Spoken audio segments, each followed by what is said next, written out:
What's the most uncomfortable thing you've had to explain to someone? I work with special needs kids, and the parents asked me when their child would grow out of Down syndrome had to explain that they would not. I had to wake up my father, who had Alzheimer's at the time, in the middle of the night and explain to him that my mother had died in her sleep a few feet away. I had to explain to an 18-year-old man that the stuff that comes out of his penis is part of how babies are made. He was clueless. Explaining personal hygiene to a friend like they might need to shower more often or use deodorant can be super awkward, but sometimes it's necessary. That my 9-year-old 4th grade student wasn't bleeding to death or hurt. She's just started her period. I stayed with her in the nurse's office because she wanted me there for comfort until her grandma could pick her up, and the library assistant covered my class. Then I had an even worse conversation when grandma got there because I had robbed her of having the womanhood talk with her granddaughter. Explaining internet culture to older relatives like trying to explain memes, social media trends, or why something is funny online can feel a little embarrassing when the person just doesn't get it. My ex-boyfriend's 7-year-old daughter asked me what happens when we die. He wasn't home and I knew her mom was religious and I am not. That was awkward to navigate. I hope I did an okay job and I hope she's doing well now.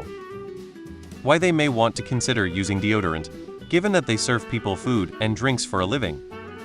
Explaining what bacterial vaginosis was to my boyfriend. It sounds worse than it is and is a common infection for women, especially if they are sexually active. I should have just said I had a UTI lol. I had to tell the love of my life I'm out of treatment options and I've been given less than 12 months by my oncologist. Me, reading a message, oh, my friend just found out she is pregnant. Coworker, good for her. Me, not really. She's only 19 and her boyfriend left as soon as she told him. Coworker, oh, but how did she get pregnant if they are not married? Me, they had sex. Coworker, oh, what do you mean by that? Me, multiple attempts to explain without graphic detail. Coworker, light bulb moment, you mean he laid on top of her? Me, yeah, let's go with that. In his defense, he was 22, had been raised in a very sheltered home, and had some type of undiagnosed autism. In my job as a speech-language pathologist, it's my job to field questions like, when will my mom talk again?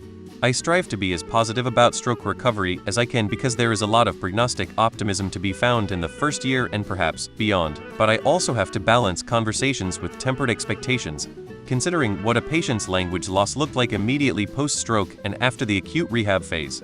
It's always hard having the cautious, but tempered conversation with family who assumed their family member would be having full conversations by now 2 weeks post-stroke. For example, when, in my experience, significant recovery is unlikely. I had to tell my parents that my girlfriend was having a baby when I was 15. My dad had dementia at the age of 58 after having a brain hemorrhage. It was painful to explain to him why he was in a hospital, that he was in a hospital and not a train station. I did a little test. I regret I told my dad John Lennon died because I wanted to see what his long-term memory was like. My dad was so shocked and upset, I still beat myself up about it. In the end, I only explained the most crucial things and went along with his delusions. Yes, I am my brother.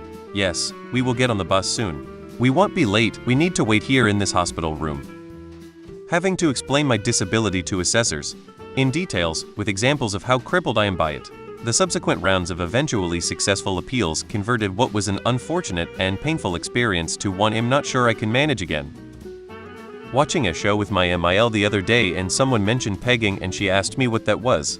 I'm not sure why I answered instead of telling her I didn't know. When I was in high school, my mother made the comment that she felt bad for gay men because they could only experience sex by kissing. I had to give that explanation a go. She truly thought I was kidding her at first, traumatizing. Telling my teacher, whose first language was not English, why he shouldn't call roosters cocks. Mostly because he refused to take it seriously at first, not understanding the gravity of what I was saying. Edit. This was years ago, and I still remember it. I had to get backup from another teacher, and it was altogether hilarious. Obligatory, not me, but housemate had to explain Sonic Ock porn to the parent of a child they worked with after they showed it to everyone else in the group.